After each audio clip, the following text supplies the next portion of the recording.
Welcome to the USS Silverside Submarine Museum, a museum dedicated to the efforts and accomplishments of the veterans who fought in World War II. The museum behind me is a 15,000 square foot facility.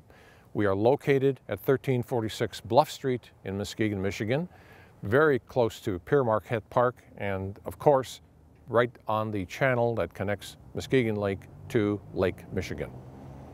Currently, there is a course on World War II history being offered at the museum every Monday night from 6 till 9 p.m.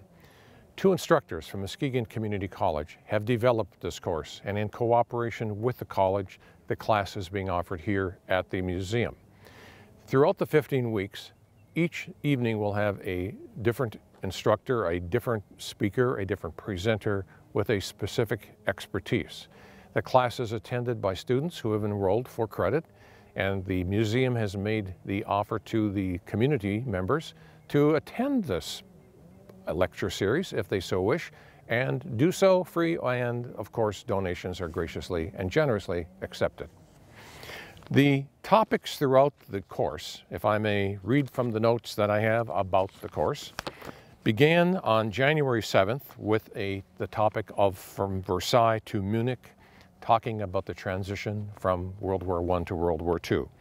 Subsequent weeks covered the topics of the German Blitzkrieg, crushing Poland, England stands alone, Hitler's dilemma, Operation Barbarossa about Russia, Pearl Harbor, awakening the sleeping giant, the Pacific Theater, defeating the Desert Fox, and Muskegon, the arsenal of democracy. We invite you to come to the Silversides Museum on Monday evening, beginning Monday, January 14th, 6 p.m., to enjoy a very interesting evening about World War II history. Well, good evening. Welcome back. No blizzard tonight.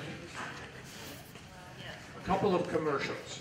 And again, I'm Frank Marzak, and I'm sort of in charge of this place, I guess, but I appreciate so much you all coming out here, and so does our board. I really believe a lot in cooperation. And there are so many cooperative ventures that are taking place in this community, and we're now part of it, and it feels really good. And I want to use a prop to share one with you. And this may seem like a strange prop. You know where these came from, because we're running out of chairs? Cross Lake Ferry. We are working with them in tangents and a variety of different things, and of course the Cross Lake Ferry comes through here twice a day, and we wave at them and don't make any gestures to them because they're all looking at what is that. And these chairs are not in use until the end of April, so they said take them. So if we need more, we can get more, but I think it's just great. So thank the Cross Lake Ferry people when you were down there. Now, I'm not much of a salesman, and I don't plan to sell tonight, but I need to tell you a story and tell you about an envelope that is on your seat that you may do with as you see fit, but there's a purpose for it. When we first convened back in January, I mentioned what the museum is about and about a forthcoming exhibit that is about a local resident, a local West Michigan resident, who is now deceased, by the name of Alvin Jacobson. Mr. Jacobson is a son of the original Jacobson who started the JSJ Corporation in Grand Haven. And my chairman, our chairman, Mark, is back here. If I say anything incorrect, please wave at me. But his son, Alvin Jacobson, graduated from the University of Michigan in, I believe, 1943. He graduated after going through the Naval ROTC. He earned a commission in the Navy as an ensign. After graduation, he went off to sub school. When he went into sub school, he was assigned to a submarine called the USS Flyer. In 1944, that ship was in the Philippines, and that ship had a disaster. I have here, assuming it will play real well, real fast, a 4.5-minute video that will tell you the story about Mr. Jacobson and what happened to him and his crew, and then what we are planning to do here at the museum to continue honoring that wartime tragedy as it turned out. So, sir, can I just play go here? And, okay? I'm not sleeping, but I know it looks like Welcome to the USS Silverside Submarine Museum. I am Frank Marzak, the Executive Director. Throughout the course of the year, we have approximately 30,000 visitors, and the mission of the museum is to honor through education and historic preservation the people who have served and are serving the naval and maritime traditions of our nation. The next project that this museum is taking on is called the USS Flyer exhibit. I'm Captain Roger Seedorf, and I'm the former commanding officer of the USS Montpelier, a nuclear submarine. I'm here in the control room of the USS Silverside. The USS Flyer, a sister ship to the USS Silverside, struck a World War II Japanese mine on August 13, 1944, and sank to the bottom within seconds. 78 crew members died instantaneously. Amazingly, 8 crew members survived. The USS Silverside Museum is planning an exhibition about the Flyer in honor of the 72 crew members that perished and to draw inspiration from the 8 crew members that survived. I'm Jeff Bernstein, Flyer exhibition designer. We're standing in the foyer of the USS Silverside Museum, where visitors will arrive and encounter the story of the USS Flyer's sinking and the survival of 8 of its crew. That dramatic story will unfold on 4 hanging murals in the corridor projecting out toward the USS Silverside.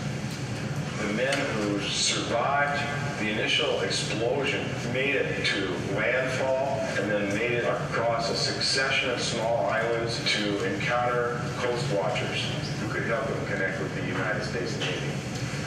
To highlight that turn in the story, there will be a Coast Watchers radio here, which the museum has in its collection.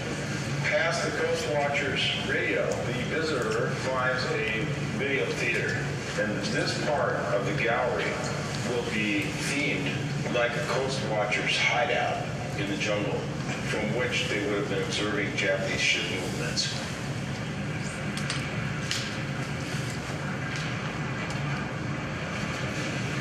We went to what we call semi-submerged. So I was on the, what we call the cigarette deck. You could see land on all 3 sides of it. We were about 1.5 miles from Cameroon Island. We hit the mine. We're going at 15 knots and the bow wind just drove it right straight down. Visitors are invited after the video to explore the Silversides to see what a sister ship to the Flyer was like, what it was like inside and out. And that is one of the feature experiences here at the museum. Visitors come back into the museum through the same doors, but now they're in a gallery that looks into the real workings of the Pacific Subfleet during World War II. The centerpiece of this room recreates the bridge and cigarette deck of a Gato-class submarine at full scale.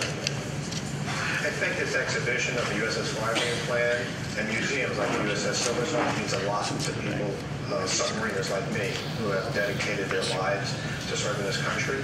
And I also think it's a great thing so that people can see exactly what sacrifices were made and what contributions that submariners made to the military and to the United States over time. You could be a part of this. Your contribution would ensure that this effort is never forgotten. Our plan is that by May of 2013, a full exhibit honoring the USS Flyer and those on the Eternal Patrol, as well as those who are still living, will be completed. That gentleman in the photo on the film, of course, was Alvin Jacobson.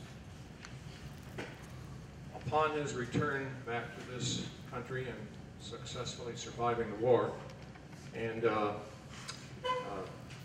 remembering what happened, I believe by his own words he used the word obsession to find this submarine.